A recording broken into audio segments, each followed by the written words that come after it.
Magandang hapon sa inyo lahat. Ito po si Herbert Curia, author-promoter ng The Bible Evangelization.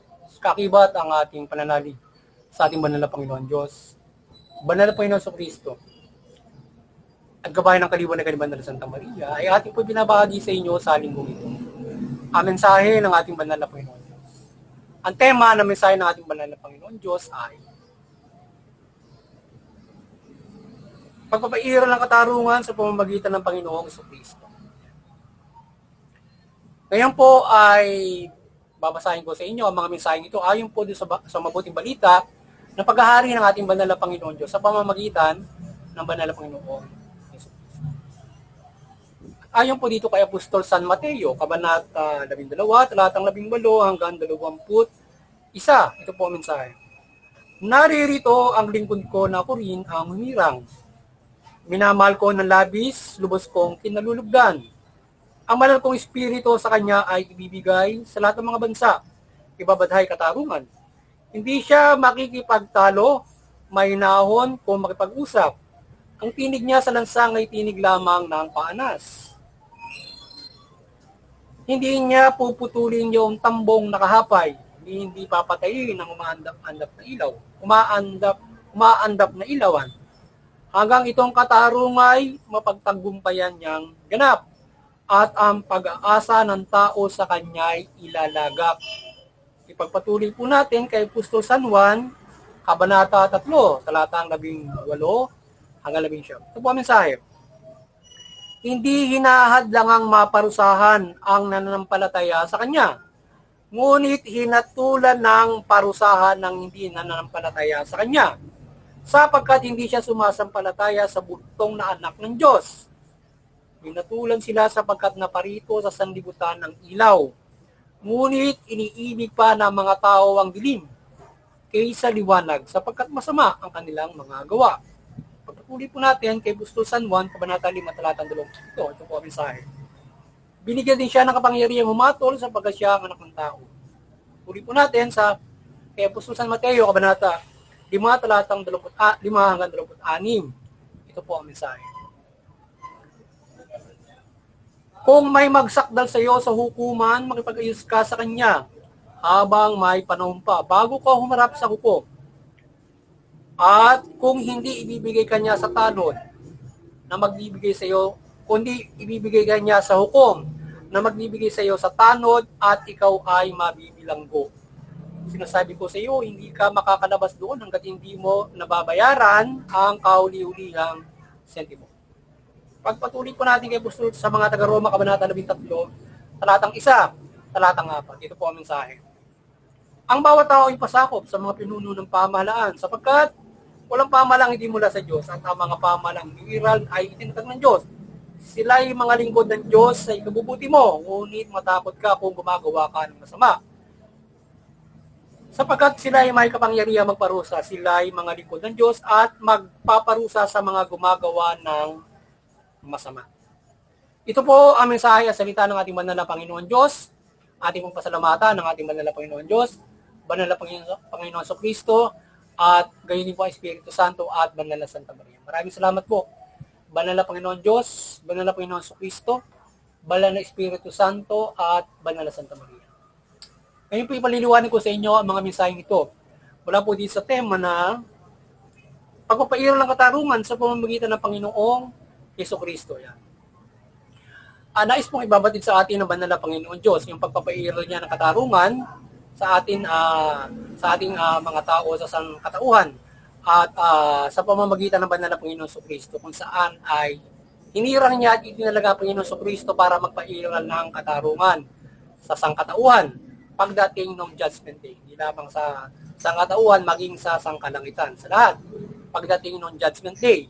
So ngayon, ay ang Panginoon Kristo itinalaga niya para magparusa sa siya mangalaga para sa katarungan at paggabay sa atin para sa darating na takdang panahon. So ngayon ay ano ba ang pagkakatalaga sa ating Panginoon Kristo? So sa ating patuloy na pangangaral sa inyo Ang Panginoon Jesucristo itinalaga para magpahirap ng katarungan mula dun sa pagliligtas sa atin, mula sa pagpapatawad sa atin ng ating banal na Panginoon Jesucristo, hanggang pagdating ng Judgment Day, siya naman ngayon ang pupuksa doon sa mga hindi sumunod sa ipinangaral niya, sa pagliligtas na ginawa niya, na sinasabi ng Panginoon Diyos, simula pa lamang, kung kay mananampalataya at ikaw ay gagawa ng susunod ka doon sa kanyang iniaral, maliligtas ka. Ngayon, kung ikaw ay hindi mananampalataya at pagpatuloy mo paggawa ng masama, bago pa lamang hinatulan na yung mga taong hindi mananampalataya sa kanya, na hindi makasusunod doon sa mabuting balita doon sa kanyang iniaral. So kaya tayo sa panahon natin ngayon, at mga darating pang panahon o mga susunod na o ngayong henerasyon na ito, darating ang Panginoon Jesucristo, dapat tayo ay makasunod sa mabuting balita. At mga ginabay ng banal na Panginoon Jesucristo, yung mga naunang mga panahon pa, kasi doon sila uusgahan doon sa una bago Panginoon Jesucristo. Ngayon, nasa kanya yung kaligtasan ng lahat bago pa at sa panahon niya, sa ating huling panahon, na maliligtas at yung mga panahon noon sila ay kasama na pinatawad sa pamamagitan ng banal na Panginoon. So, pero yung mga gawa nila susukatin din sila doon. Kasi nga, yung mga basihan ng kaligtasan, total na kaligtasan nasa Panginoong Jesucristo. So ngayon, ganyan yung katarungan na papairal spiritually sa pangkalahatan. So paano ngayon yung everyday life? Paano yung spiritual natin niya maliligtas for our everyday life na ginagawa natin sa pananampalataya? Unang-unang nga mananampalataya tayo, gagawa tayo ng mabuti. So ngayon, sa paggawa natin ng mabuti, sa gabay ng Panginoon Jesucristo, kinakailangan natin ding sumunod sa mga kapamalaan. Ano ba yung kapamalaan na yan? Yung ating gobyerno. Yung gobyerno na yan, ginawa din ng Panginoong Diyos yan, yung mga gobyerno. So ngayon, yan ay may authority para magparusa. Alam naman natin lahat yan. So yan ay hindi ba sa practicality na ginawa ng tao lang para magkaroon tayo ng pamalaan. So that government is established also by God, na lahat ng itatayong gobyerno, yan ay mula sa Panginoon Diyos. So ngayon, ano ang gabay ng katarungan ng Panginoon Diyos mula dyan sa pagpapasunod dyan sa pamalaan na yan at mula doon sa pangkaraniwan ng mga kasalanan. So meron kasi tayong kasalanan, nilalabag natin yung batas. May kasalanan din tayo, hindi naman natin nilalabag yung batas. So ngayon, ano ang gabay ng Panginoon Jesucristo dyan para sa pangkalahatang katarungan at dyan sa pagpapairal ng batas na yan? Sabi ng Panginoon Jesucristo, ay di ba nagpapatawad siya? So ngayon, humingi ka ng kapatawaran sa kasalanan, ang kasalanan mo labag sa batas. Sabi mo, Panginoon Diyos, patawarin niyo po ako. Pero hindi doon nagtatapos yun. Kasi nga, kung lumabag ka sa batas, paano mo nilabag yan? Siyempre, lalabagin mo yung kapwa-tao mo or direkta lalabag ka sa batas mismo. Lumabag ka ng batas doon sa kapwa-tao mo. Ang sabi ng Panginoon Jesucristo, makipag-areglo ka. Parang pangkanariwan na amicable settlement na ipinapairal din ng gobyerno, sabi ng Panginoon Jesucristo, makipag-ayos ka para ikaw ay hindi managot sa pamahalaan. So yan ay may kaligtasan ka dyan kahit hindi ka managot sa pagkakasala mo doon sa pamahalaan kung ikipapatawarin ng kapwa-tao mo. So makadiyos yun. Ngayon, yun ang practical na gagawin mo para hindi ka makulong, para hindi ka managot sa kulong. Pero hindi nangangulugan noon, kapag hindi ka nagot sa kulungan, pinatawad ka ng kapwa-tao mo, ay ikaw ay ligtas ka na. Hindi. Magbabago ka, kailangan mo magbago, at gagawa ka ng iba yung mabuti mula sa pagtupad ng mabuting balita. Kailangan susundin mo yung mabuti at gagawa ka ng iba yung kabutihan para mapagbayaran mo yung pagkakasala mo sa pamamagitan ng pagbabago at paggawa ng mabuti. Hindi ka basta pinatawad kasi kahit patawarin ka, hindi ka pa rin ligtas noon kasi nga kinakailangan mo maggumawa ng iba yung mabuti kasi nga yan ay kasama sa pamumuhay mo, sa pagbabago mo. Doon ka titingnan ng Panginoon Diyos kung nagbabago ka at gumagawa ka ng iba yung kabuti. Sabi nga, kapag ikay pwedeng patawarin ng kakaunti, pwedeng kang patawarin ng marami sa pagmamahal na pinakikita mo o kabutihan na pinakikita mo. Diba? Doon ka pagbabayarin ng Panginoon Diyos sa pagmamagitan ng paggawa mo ng mabuti. Hindi ka na doon pagbabayarin ng Panginoon Diyos doon sa pananagot mo sa pamahalaan para ikaw ay magdusa roon. Pagkatapos ay patatawarin niya spiritually and practically, pwede ka na mamuhay uli. Kasi nga, di ba, isang basihan yan, yung ginawa niya kay yung nasa kanan niya, yung magnanakaw. Ay, ang problema nga lang doon, kamatayan na ang parusa sa kanya, pero naliligtas siya. Kahit ganun pa maging parusa ng isang kapamahalaan, or lifetime imprisonment, gagabayan ka ng Panginoon Diyos kung nagsisisi ka, patatawarin ka niya. Spiritually, makaliligtas ka. Practically, ikaw ay hindi niya ganun, doon sa kulungan, ay mabibigyan ka ng pagkakataon pa makapagbago. So, ganun kagagabayan ng Panginoon sa Kristo. Ngayon, kaya nga, hanggat may panahon ka pa, kung nagkasala ka sa pamahalaan, nasa gobyerno ka man, o pangkaraniwang tao ka, humingi ka na ng kapatawaran sa gobyerno, o magbago ka na, hanggat hindi pa huli ang panahon. Lalo na, kung ngayon, yung kapatao mo, hanggat hindi pa huli ang panahon, humingi ka na ng kapatawaran, hanggat hindi ka pa nakareklamo, ayun, kung nakareklamo ka na, so ngayon, harapin mo na siya sa hukuman. Ngayon, kung napatunayan may pagkasala ka, mananagot ka. Ngayon, kung hindi ka man patawarin ng kapwa-tao mo, at ikaw man ay papanagutin, pananagutan mo pa rin yan. Sapagkat kakasala mo yun eh. Ngayon, ang sinasabi ngayon, ay ano ba ang magiging karanatan ng hindi nagpatawad?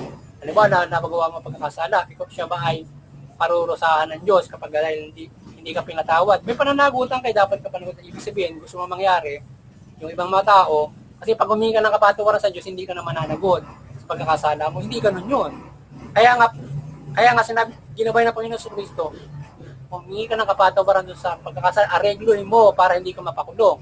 Kasi yung iba gusto, kapag nagkasala ka, kapag humingi ka ng kapatawaran sa Diyos, hindi ka na makukulong. Yung mga ayaw humingi ng kapatawaran sa kanyang pinagkasalahan, ay lalo na kapag nakahabla ka na.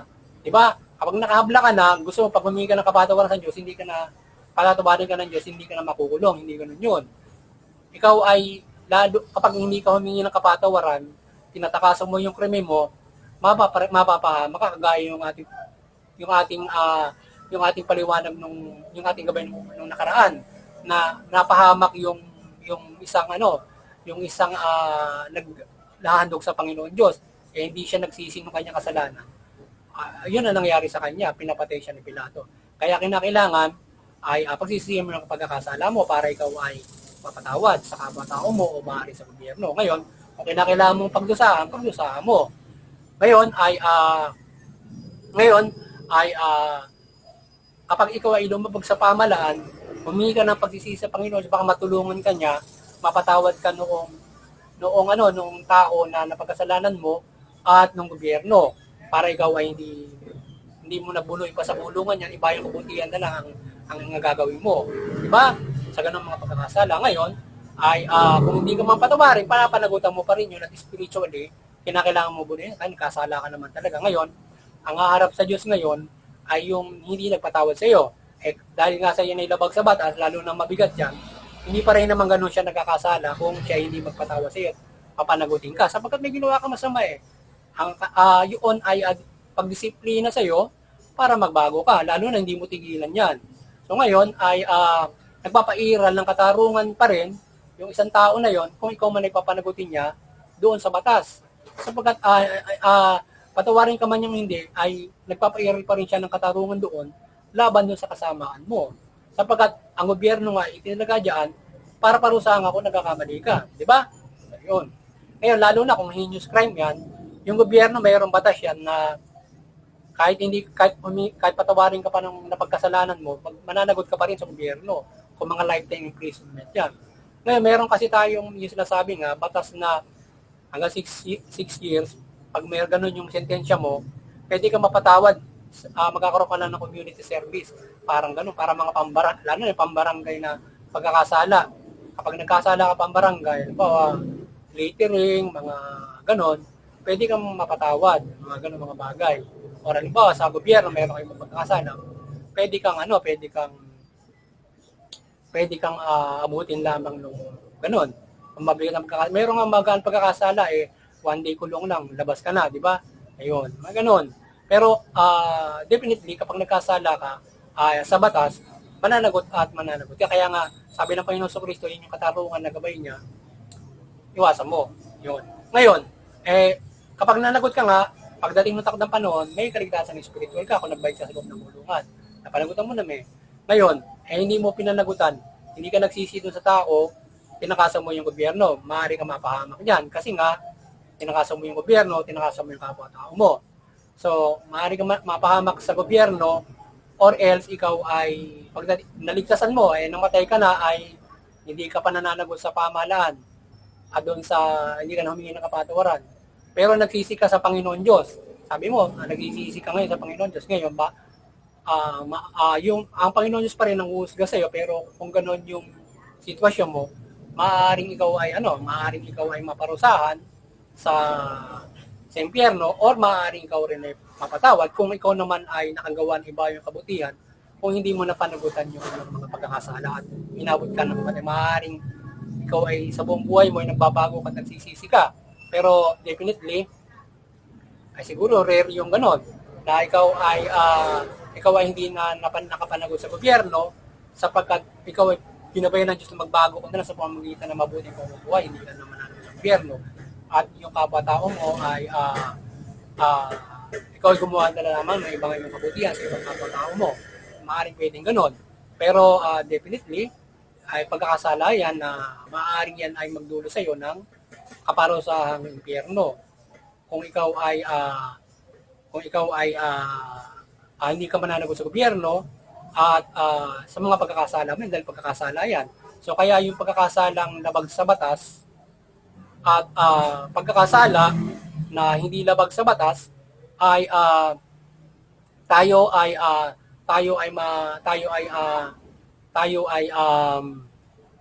mananagot tayo sa ating kapamahalaan. Kaya dapat iwasan natin ang paglabag sa batas para tayo ay hindi managot sa ating mga kapamahalaan. Yan, ganyan ang gagawin natin. So ngayon pag-ibayuhin natin ang pagtupad ng mabuting balita, sapagkat yung mabuting balita na yan, yung mabuting balita yan ang ihuhusga sa atin ng Panginoon Diyos pagdating ng takdang panahon. Yung mabuting balita na yan. Kaya tayo ay sumunod sa mabuting balita at manampalataya tayo sa Panginoon Kristo para yung maging makatarungan tayo at araw-araw tayong ligtas mula doon sa hindi tayo gumagawa ng masama sa kapwa-tao natin at sa gobyerno, sa gayon hindi tayo mapapahamak sa kapahamakan sa paggawa ng hindi mabuti. Ngayon, siyempre, kahit tayo ay mabuti, pwede pa rin tayong gawa ng masama ng kapwa-tao natin na nagkakamali nga. Ngayon, kakibat natin dyan ang gabay ng kapangyarihan ng Panginoon Diyos para protektahan naman tayo doon sa mga gumagawa ng masama. Diba? Kaya, at gayon din ng gobyerno. Gumagawa ka ng mabuti, ikaw ay hindi nagkakasala, so ang gobyerno poprotekta sa iyo. Sapagkat ikaw ay gumagawa ng mabuti, siyempre ang gobyerno laban doon sa gumagawa ng masama, nakaprotekta siya sa mabubuti laban sa masama, di ba? So ngayon, ang Diyos ganun din. Doble ang poprotekta sa iyo, yung gobyerno at maging ang Panginoon Diyos kung gumagawa ka ng mabuti. Ang problema mo, kapag ikaw ay gumagawa ng masala, nung mabigat dyan, yung gobyerno mo a-after sa iyo, maging ang Panginoon Diyos a-after din sa iyo. Hindi ka ngayon, maging ang Panginoon Diyos, a-afterin ka sa kasama mo kung hindi ka nananagot at hindi ka marunong magbago. Ganun ang mangyayari sa iyo. Diyos mismo rin ang a-after sa iyo. Kaya nga, dapat pagsisisihan natin ng mga pagkakasala, labag sa batas man yan o hindi, para tayo ay mapatawa sapagkat nagpapatawa ng Panginoon Diyos. Ngayon, yung iba, ang nangyayari nga, ganyan. Gusto kapag tayo ay nagkasala, pag humingi tayo ng kapatawaran sa Diyos, kung paglabag sa batas yan, ay hindi tayo managot. Kaya nga yan ang ginagawin ng Panginoon Diyos sa katarungan na yan, para hindi tayo managot sa batas. Makipag-amicable ka. Ngayon, kung hindi mo na makuha sa amicable yan, mananagot ka talaga sa loob ng kulungan. Sapagkat yan lamang ang gabay ng Panginoon Diyos, para ikaw ay mapatawad. Ngayon, kung hindi ka niya mapatawad sa pakikipag-areglo mo, mananagot ka. Diba? Ganun na kasimple yun. Mananagot at yung iba kasi ang iba kasi gusto nila pag lumapit ka sa Panginoon Diyos ay hindi ka na rin mananagot sa kasalanan mo. Ganun kasi. Kailangan kasi aayusin mo yan para hindi ka nabulin ng gobyerno o ng kapwa-tao mo. Ganun na kasimple yun. So ngayon, sana nagabayan na naman kayo ng Bible-Life Promotion, the Bible Evangelization sa inyong spiritual na pumuit. Magkaroon kayong malaking pag-asa sa inyong kaligtasan ng spiritual. Wala dito sa ating gabay na ito ng katarungan, sa paggabay ng katarungan ng Panginoon Diyos kung paano mamumuhay ng makatarungan at may katarungan sa pamumuhay na ito hanggang sa Judgment Day. na kung saan ang Panginoon sa Kristo ang itinilaga diyan para magpairal ng katarungan at gumabay ng katarungan kung paano tayo mamumuhay ng makatarungan sa mundong ito hanggang sa Judgment Day. Sa gayon, magkakaroon tayo ng kaligtasan sa pang-araw-araw na pamumuhay hanggang ng panahon. Kaya sana kayo ay magabayan at magkaroon ng kaligtasan sa mga gabay na ito at iwasan natin ang pagkakamali. Sundin natin ang mabuting balita para hindi tayo nagkakamali, hindi tayo napapahamak. Tayo gagabay ng kapangyarihan ng Diyos, pag-ibayuhin niya ang gabay ng pamahalaan para tayo ay hindi mapahamak. Ngayon, kung ang pamahalaan na yan ay nagkakamali, sila ay panapanagutin din ng Diyos doon sa mismo paggabay niya sa kapamahalaan o siya mismo ay after sa mga nasa pamahalaan mga taong gumagawa ng hindi mabuti. Lalo na siyempre pagdating ng panahon. Yan. At muli, sana gabayan tayo ng kaliwanagan ng banal na Panginoon Diyos, banal na Panginoon Kristo, banal na Espiritu Santo at banal na Santa Maria. Sana tayo patuloy ng gabayan niya ng kaliwanagan sa ating pagbabahagi ng mabuting balita at kayo'y maliwanagan ng ating banal na Panginoon Diyos, banal na Santa Maria, banal na Panginoon Kristo, banal na Espiritu, banal na Santa Maria, at kayo ay tumalima kayo sa gabay ng mabuting balita. At kayo ay maligtas at hindi mapahamak sa pamumuhay na ito at maging makatarungan kayong mamuhay. Ngayon, ay sana ay hindi lamang sa mga oras na ito tayo gabayan ng kaliwanagan ng Panginoon Diyos sa ating pagbabahagi, kundi sa panahong ito at hindi lamang sa bansang ito, kundi sa buong mundo. Sana ay patuloy na gabayan ng kaliwanagan ni Banal na Santa Maria ng Panginoon Diyos ang buong mundo, ang bansang ito, at maging yung ating simbahang katoliko para patuloy na itong maliwanagan ang sangkatauhan. At ito ay magabayan sa pagtalima ng mabuting balita at pananampalataya natin kay Panginoon sa Kristo sa gabay ni Banal na Santa Maria. So, ayan. At doon sa Interfaith Unity, maliwanagan din ni Mother Mary, patuloy tayo magkaisa sa ating mga religion. At unawain natin yung ating mga paniniwala. Iba't iba man yung ating paniniwala, yung mula sa lahat ng Kristiyano, iba't ibang reliyon, at maging hindi na ng palataya, magkaisa tayo sa Interfaith Unity para nauunawaan natin yung ating iba't ibang pananaw, pananiwala, at hindi tayo nauwi doon sa sigalutan, hindi pagkakaintindihan, nagkakaroon ng hate crimes sa labanan, awayan, karahasan, yan, hanggang sa digmaan. Tapos, makagabay tayo ng kapayapaan, pagkakaisa, pagmamahalan, at makagabay tayo ng pagtutulungan sa ating pag-uunawaan sa Interfaith Unity ng ating mga reliyon, lalo na paggabay sa pamahalaan at makagabay tayo sa buong mundo. So yun, at sa ating munting kakayanan ay patuloy tayong maasa ng paggabay ng kaliwanagan ni Banal na Panginoon Diyos, Panginoon sa Kristo, Banal na Espiritu Santo, Banal na Santa Maria, na gabayan tayo ng kaliwanagan sa ating pagbabahagi ng mabuting balita. Kayo mahikayat ko sa pananampalataya sa Panginoon Diyos, Panginoon sa Kristo, at mula din sa pagbabahagi ng mabuting balita. At lalo na yung paggabay sa pamahalaan, sila ay magabayan natin ng mabuting balita, mahikayat natin sila, at magabayan ni Banal na Santa Maria na mamahalan ng mabuti, matugunin yung karapatan-matao. Kaya mga kapamahalaan, mamahala kayo ng mabuti, matuwid, tugunin yung karapatan-matao, patas na hustisya, sa kayo makikinabang ng inyong mamamayan. Sa inyong mabuting pamamahala, pagpapayara ng patas na hustisya at karapatan-matao. Sa gayon, makapamumuhay yung bawat mamamayan nyo na mapayapa, makatarungan at naayon sa patas ng hustisya at karapatan-matao. Mapayapa. Sa gayon, makakapanampalataya sila ng lubos sa ating banal na Panginoon Diyos, mula Panginoon sa Kristo at mabuting balita. Muli, sana ay tayo patuloy na gabayan ng Panginoon Diyos at pagpalain tayo at protektahan at sama-sama tayong mabuhay ayon sa mabuting balita. Magandang hapon sa inyo lahat at God bless you.